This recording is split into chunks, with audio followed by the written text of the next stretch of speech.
it's me, and I'm gonna try to be a little bit quiet. I'm gonna scoot up closer to you guys because Kai is sleeping, and if history repeats itself or is anything like usual, she's gonna wake up any second because I just turned the camera on to record, which means she'll wake up because that's just what she does to me. I actually am dressed for the day. I just have my bathrobe on because it's freezing in our house. It's like 8 degrees outside and it's March. I'm a little upset. So I thought today I would finally redo my breastfeeding questions and answers video.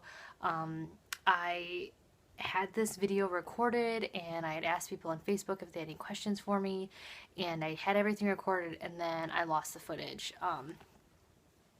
I don't know. That's like the most annoying thing, is when you spend a lot of time making a video and then it just disappears. But I posted a video a few days ago asking if you guys had any more questions or if you still had any questions, and if so, to leave them underneath that video, and I got about, I think, 14 different questions, so I thought I would go ahead and answer them right now. So the first question is from Silly Samage. Hi Sam, I love Sam, we've become friends, it's been fun. She asked, I know this is an odd question, but when did you stop breastfeeding? How did you deal with the engorgement, if there was any? I guess some of you guys didn't know this either, but Kaya and I actually stopped nursing in January. It was actually right after January 1st, so right after the new year rang in. She just decided that she didn't want to nurse anymore.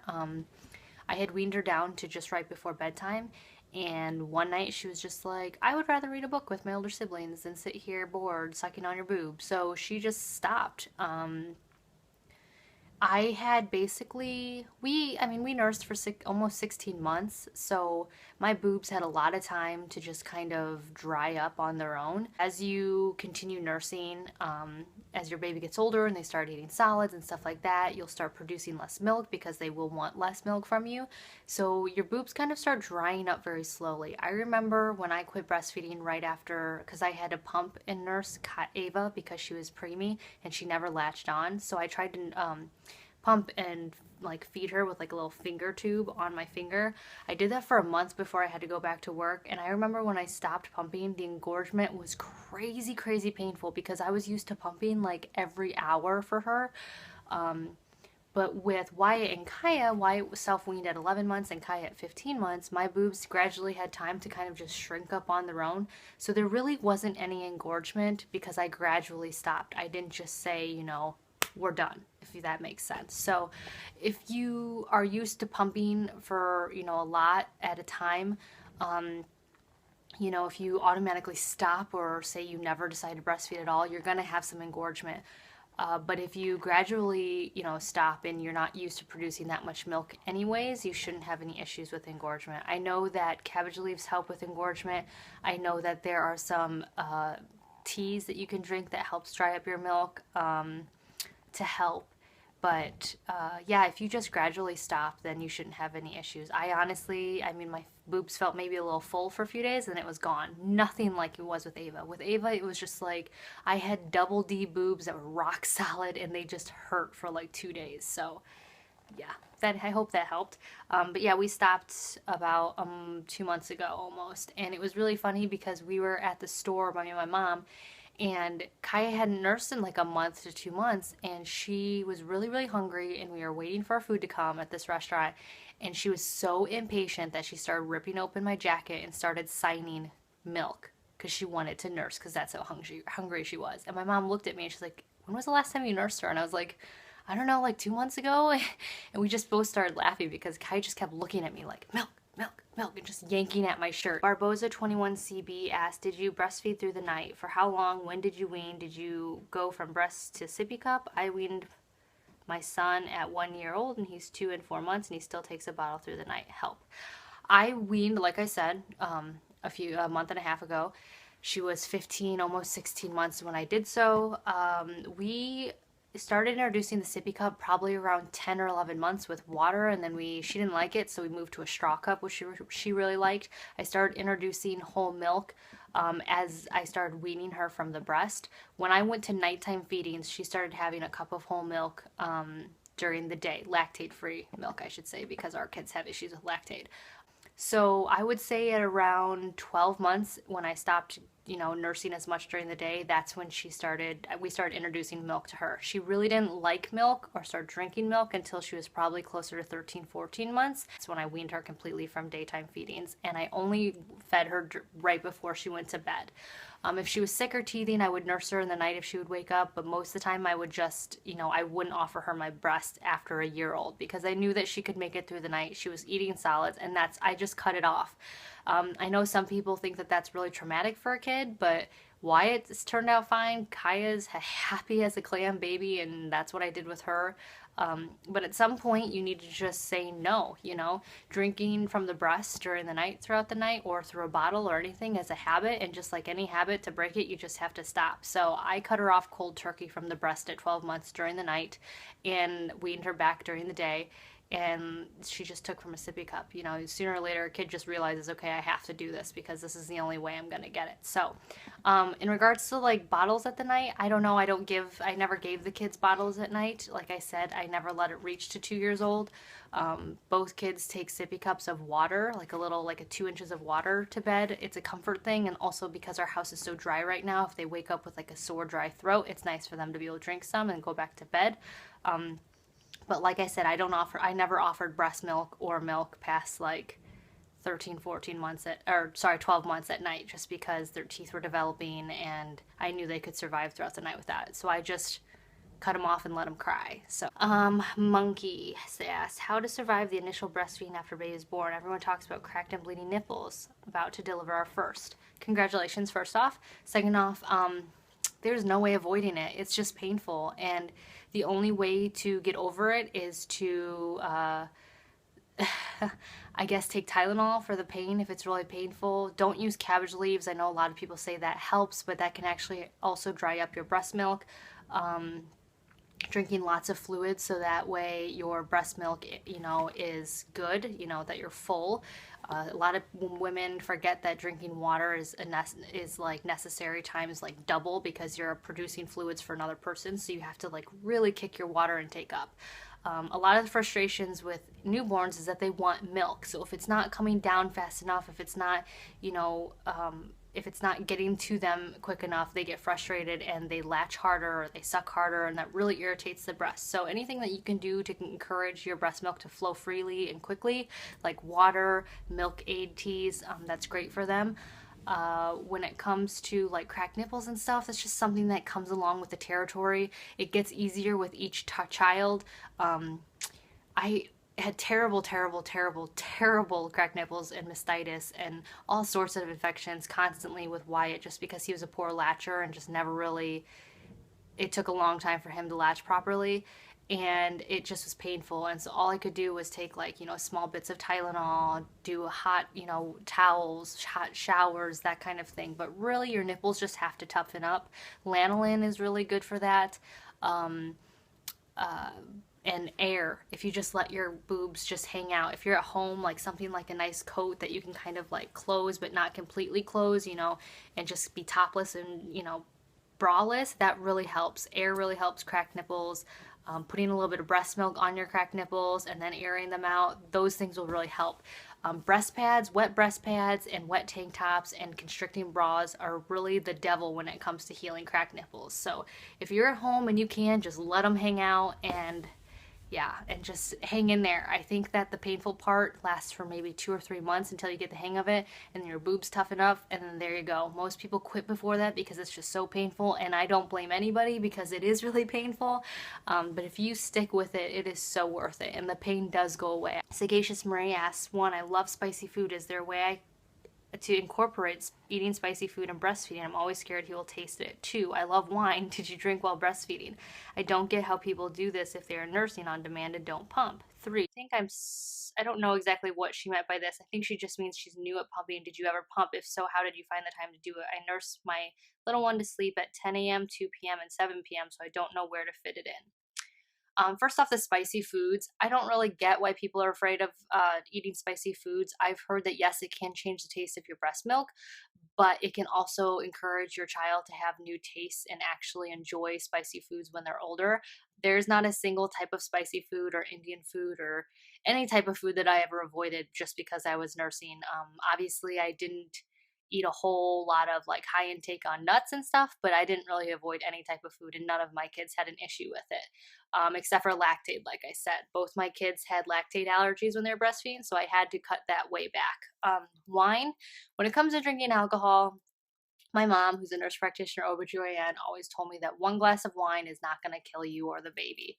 Um, what I would usually do is if I was going to have any type of drink, which I'm not a heavy drinker by any means, and I rarely drink actually at home, I would have a glass of wine or a beer right after nursing session. So that way there was the longest period of time between the nursing session to the next one. And then that was it. I never went over one. That was my thing. So, you know, a little bit doesn't hurt. Actually, it's encouraged sometimes to drink wine or beer because it helps. The yeast in the beer kind of helps your milk production, and also the wine is kind of a helpful relaxant for you to let down. Everything I've heard and everyone I've talked to, one glass of wine is not going to kill you or your breast milk. So, yeah, there's that. The pumping, I did not really pump. My kids never really wanted to take a bottle. I tried pumping, and I, I was fine at pumping, but I never actually had to pump. I just nursed on demand, and I never left my kids. So I can't really help you with that question. I'm sorry. Bambino dreams. Sorry to be off topic, but did you change your brows? They look perfect. What do you use? I haven't really changed my brows, changed them. I alternate through to 3 different types of ways of doing my brows. I'm actually in the middle of doing a brow tutorial for you guys. Today I am using the Anastasia Brow Wiz pencil. I go between that and my Dolly Wing pencil, and also a Bare Minerals powder eyebrow filler. So I will do a video on that. Thanks. Up church. I asked what kinds of clothes you wore. I've been looking at things and I've never breastfed, so I'm not sure all the problems you run into, but so far the only thing I can see that is super convenient looking is nursing tanks. My mom told me I'll want to wear t-shirts. I'm not sure what she meant by that. And yeah, I wore whatever I wanted. Button-up shirts were, of course, a lot easier to use. I always wore a nursing tank underneath my clothes just because I didn't like my midsection showing. Nursing tanks are my biggest thing I would suggest getting. If you get a few of them and then alternate through a few of them throughout the week underneath things in neutral colors, they work out really well. I wore breast pads. I have small boobs. I didn't really have to wear a bra, a nursing bra. So I just usually wore tanks and then used my breast pads in them so that they wouldn't get dirty, so I could rewear them without having to wash them in between wears. I actually have a DIY nursing cami tutorial. I will link that underneath this vlog in the info box if you would like to see how to make your own. But I would just suggest nursing tanks. If you have nursing tanks or a good nursing bra, you can basically wear whatever you want. If just realize that if you wear a nursing bra, when you pull your shirt up to nurse, I know a lot of people pull down. I pull up. I would rather people see my stomach than people see the whole breast, I guess is what I mean. And if my baby really quickly unlatches from my boob, my shirt would fall down over my breast. Whereas if the baby unlatched suddenly and your boob was hanging out because you pulled your shirt down, your whole breast is exposed. When I've seen women out and they breastfeed from the top down instead of the bottom up, I've always seen their full boob at some point, and I'm just not down with that personally for myself, so I always pulled my shirt, and I just like to be respectful of those around me. I know I don't have to be, but I just would like to be. So just realize that if you have a nursing bra, you are going to have to show some of your skin. Nursing tanks are really nice because you can pull up your shirt from below and then your whole belly is still covered, and then you just have like a little hole where your nipple is. And then when the baby unlatches suddenly, your shirt just automatically falls down over it so nobody sees anything. Also, you can get away without using a nursing cover with it like that. And yeah, so I have a DIY cami tutorial underneath this video, so check that out if you want to see. It's kind of a way of combining a nursing bra with old tank tops that you already owned, and it's just a really cheap solution that I ended up doing halfway through nursing Kaya because I was running out of good tank tops since I reused the ones that I had with Wyatt and Ava. So hopefully that was helpful. Laddie so sinful. I've been exclusively breastfeeding for 6 months now. My toothless monster thinks it's funny to bite down once in a while. He literally laughs when I cry out in pain. Do you have any tips for biting babies? The only tip that I can give you is do not react. Some babies like the ouch, you know, the reaction they get from you. They think it's funny. Whenever Kaya would bite, which she bit, same with Wyatt, I would immediately unlatch them, set them down, and walk away. If they cried, I would let them cry. I would probably let them wait like a minute before I came back to them, and then I would nurse, and if they bit again, I put them down, and sooner or later they will learn that, you bite me, you don't get any breast milk, and they stop. But if you make reactions, they'll think it's funny, or they'll want to see that reaction again, and so it just encourages them. So just walk away from them for a minute or two, and they will get the hint. Dana Smith asks, when and if did your kids start to sleep through the night when BFing? These 2-hour get-ups are tough. Oh, I don't miss those. Before Kaya started teething, she actually started sleeping through the night because we did use the cry it out method, which I have a video of that, and I'll leave that underneath this vlog as well. She started probably sleeping through the night around 10 months, and then has been sleeping through the night as long as she's not teething since then. Like I said, I started weaning her off of nighttime feedings around 10, 11 months because I just couldn't stand it anymore. And I knew she could make it through the night. And then I stopped giving her the breast, completely during the night. Like even if she would wake up crying, I stopped around 12 months. So 10 months is when I started weaning her off of nighttime feedings. 12 months is when she completely, like no matter what, didn't get a nighttime feeding at all. And she was sleeping through the night between 10 and 11 months. And then she would wake up every once in a while. And if it was really bad, I would nurse her. But again, at 12 months, it was no more. I cut her off completely. So I started weaning at 10 months. And by 12 months, I said no more. And she's been sleeping through the night since. It's like I said earlier, it's a bad habit. They wake up and they think, oh, I need the breast to fall back asleep. And they get the breast and they fall back asleep. And then they wake up again and they're like, oh, I need the breast to fall asleep. When really they don't. They need to find new ways to comfort themselves, whether it be a blankie or a stuffed animal or just, themselves. They need to find a way. And if they can't find a way because you keep offering their breast, they're just going to continue asking for it. So like I said, I cut Kaya back at 10 months and then at completely 12 months, and we haven't had any issues. She's just as happy when she goes to bed and wakes up. You guys see her in her naps and her nighttime routine. She's just a happy kid. So I don't think I've damaged her at all by doing that, but that is what I did. I did not start weaning her off of nighttime feedings though until 10 months because she was still not eating a lot of solids before then. When she moved to more solids, that's when I felt comfortable to cut out feedings during the night. And I wouldn't cut them all out at once, like I said. I would let them just cry through 1 or 2 and then cut them back more and more until 12 months you're like done, because you should be eating all day long, if that makes sense. I feel like I keep like backtracking and I'm not making much sense with these answers. I hope you guys are able to understand what I'm saying. Mercedes Perez, were your babies really attached to you because you breastfed them? My 8-month-old cannot step away from me. Both my kids were extremely attached to me. I don't think I got out of the house until they were finally drinking milk or able to be away from me for 2 or 3 hours. And that wasn't until they were like 9 or 10 months old at my parents' house. But Kaya, part of the reason why I started weaning her from breastfeeding during the day was because she started developing a very unhealthy relationship with nursing. And I'm not saying every kid is like that, but my pediatrician was concerned because Kaya was using breastfeeding as an emotional problem solver, if that makes sense. Wyatt would steal a toy from her and she would immediately come to me and ask to nurse and rip my shirt down to get to it.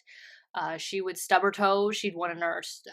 John would say no to her, she'd want a nurse. I would put her down, and when she wasn't ready to be put down and she'd have her feelings hurt and she'd want a nurse. And it was becoming a serious issue where she wasn't able to resolve her, upsets in any other way but to nurse. So it became more of, like I said, like an emotional aid instead of nutrition or connection between me and her. She was just using it because her feelings were hurt. My pediatrician was pretty concerned about that. She said, if you don't nip this in the bud now, what's going to happen is you're going to get an even more mobile and independent child at 15 months, 16 months, and they will start crawling out of that bed to get to you in the middle of the night. And I experienced that with Wyatt, and I did not want to do that again with Kaya. So that is why I made the choice to wean her during the day. Because she was just all about me all the time. And she's still all about me all the time. But now the weird thing is since I cut her off from that, she is able to cry out a problem and stop. She's able to be distracted by something other than my boobs. And she is able to be away from me for a weekend without freaking out with John, or even an hour. Like I used to leave her with John for a few hours just to go shopping, and something emotionally traumatic would happen to her and she would just cry until I got home. So some babies, I think, use nursing in an unhealthy way, and I know that's hard for people to hear. They're like, there's no such thing as an unhealthy relationship with nursing, but for us, it was unhealthy. Kaya just was not a happy baby unless I was around, and that was not, even though it was very flattering, it was not something that was good for us because she was very codependent because of it. So that's why I weaned her. And so, yes, they were all very clingy to me. Wyatt, after he self-weaned at 11 months, became very unclingy to me. He prefers his dad, actually, to me. Kaya, on the other hand, she's still clingy to me and prefers me, but she at least lets me go now. So that's the biggest difference, is that since we stopped the daytime nursing and nursing in general, she's just been able to fix her emotional problems and needs without me and my boobs. So that's why she's unclinged from me, if that makes sense. Kema M asks, breastfeeding and teething, any tips? Nope, I can't tell you any. Kaya would teeth and she'd want a nurse because that made her happy. In the middle of the night made her happy. Now that she is teething and I'm not nursing her, I don't know. None of the teething toys really worked for her. She liked that Vuli by Sophie the giraffe. She really liked that toy. She liked chewing on it. But now that she's older, nothing really helps her except for just Tylenol. And I know some people are like, oh, I don't want to medicate my kid, but that's the only thing that gets us through the nights, is giving her a little bit of Tylenol before she goes to bed. It helps with her fever. It helps with her aches. Cold washcloths didn't work with her. Ice cubes didn't work with her. Nothing really worked with her except for she'd want a nurse or she'd want to take some Tylenol. So I'm sorry, I don't have a lot of advice on that. I have a amber teething necklace and that didn't do squat. I don't know if it's just her or the necklace I got, but it didn't help at all. So I'm sorry. In regards to breastfeeding tips, I think I've already mentioned them. You know, air is really good for your nipples if they're cracked. Nursing tanks are great, and pull your shirt up, not down, if you don't want people to see your full boobs. I think it's just more respectful. Scarves are really a great way to hide your boobs if you are nursing. Ooh, swaddle blankets. Aiden and Anae make these really nice, breathable, huge swaddle blankets that we loved with Wyatt. We didn't use them with Kaya because Kaya didn't need to be swaddled. Wyatt was needed to be swaddled, and we loved these blankets. And these blankets were great for as nursing covers because they were so large. They scrunched up in really little balls, and they were very breathable, but yet you couldn't see through them. So if you're looking for like a multi-purpose option for a nursing cover, the Aiden and Nene swaddle blankets. They're kind of pricey, but they're worth it. They are great. You can swaddle your baby with it. You can use it as a car seat cover when you're out, and then you can also use it as a nursing cover. So that's a really good, cheaper option for people looking for a nursing cover. So I can't really give a whole lot of tips for breastfeeding just because everybody's so different and every baby is different and everybody's sense of what's appropriate and not appropriate while breastfeeding is different. Like, some people are probably going to hate me and dislike this video because I said something about being respectful to those around you out in public. I know there are a lot of moms who are like, screw this, I'm breastfeeding, I have a right, I should be able to do whatever I want or not cover my breast or whatever. And that's great. But for me personally, breastfeeding is my choice. It's not somebody else's choice. I don't think I should have the right to, if it offends somebody else, I don't think that I have a right to be overly blatantly offensive. I think I have a right to breastfeed wherever I want. Do I have the right to shove my boobs or show my naked boob to somebody who maybe doesn't want to see it? I don't think I do. But, you know, so people are going to hate me or not hate me for this, but I can't give a lot of breastfeeding tips because we're just all so different and our opinions are also different. So if you would like specific tips or like have specific questions, I can answer that. But in regards to like openly just breastfeeding tips, I don't like have them. I don't know. Just be confident, you know, when you make the decision to breastfeed, do everything for yourself and your baby. Don't do it for other people. Don't let other people say, oh, you shouldn't breastfeed that long. Don't let other people tell you like, oh, you're nursing that baby too much or you're not nursing him enough, or just do what feels right to you and your child, because breastfeeding is supposed to be really enjoyable. Breastfeeding is supposed to be a connection that you have with your kid. And honestly, it's no one else's business. So, yeah, I don't know. Now, I always get off these weird tangents. I don't know. Last question is from Lauren Finch. I asked you about what you wore while breastfeeding, how you made your clothing work without having to go out and buy nursing tops that are expensive and not in style. I keep feeling as though nothing I own works for feeding out in public, especially this time of year versus summer. Okay, so once again, nursing takes are awesome. I really liked them just because if you get the right one, they kind of suck in your pooch. And also, you never have to show any more than you want to. I would wear a nursing tank under tank tops and I would just pull up my shirt. And then again, my whole belly and back is covered. And all that would show is a little hole where my nipple was. And then my shirt would sit right here. And then the second she was done nursing, it would fall down. Nobody ever saw anything, especially if I was using a nursing cover, or sometimes I would cover, like I would cup her mouth like this so that you couldn't even see the nipple or her mouth or anything like that. You literally couldn't see anything with nursing tanks. If you have bigger breasts, again, I have a nursing DIY tank tutorial where you can connect an old nursing tank to a bra. Again, I'll leave that link underneath here. That's a really good option. But if you're looking for an option so that you can still wear the clothes that you usually wear, I would suggest nursing tanks. During the summer, maxi dresses and tube tops are lifesavers. If you don't have big boobs and you can pull those off without a bra, I loved nursing in the summer because I could just wear maxi dresses or tank tops. And again, I could just pull my boob down with a nursing cover or blanket though, and then just pull it right back up. That's pretty much it. I mean, I think clothing choice when you're breastfeeding, again, is all up to the person, you know, and how much they want to expose to other people. I was very conservative in a way. Yes, I would breastfeed out without a cover. Yes, I would take pictures of myself breastfeeding. But again, I tried to do it in the most tasteful way as possible. And again, I knew my audience, if that makes sense. Like if I'm in the middle of a church service, heck no did I not I covered up when I was doing that. If I was out in a mall where there's lots of kids and parents and grandparents and wild cards out there, I would cover up. If I was at my parents' house with my family, I wouldn't cover up, but again, I wore nursing tanks, so you couldn't really see anything. If I was at a friend's house, I would do the same thing, maybe cover up with my hand. You know, just wear what's comfortable to you. And yeah, nursing tanks really helped. So I hope that answered all of you guys' questions. I feel like I was really confusing. I have a hard time talking about stuff like this because it's such a touchy subject. And again, just because stuff works for me and my kids does not mean it's going to work for you guys. Everybody's kid is so different. Even my 3 kids have been so different from each other. So don't take everything I say with a grain of salt, you know, and if it works for you, great. If it doesn't work for you, don't think, oh, my baby's broken or I'm not breastfeeding correctly or something's wrong.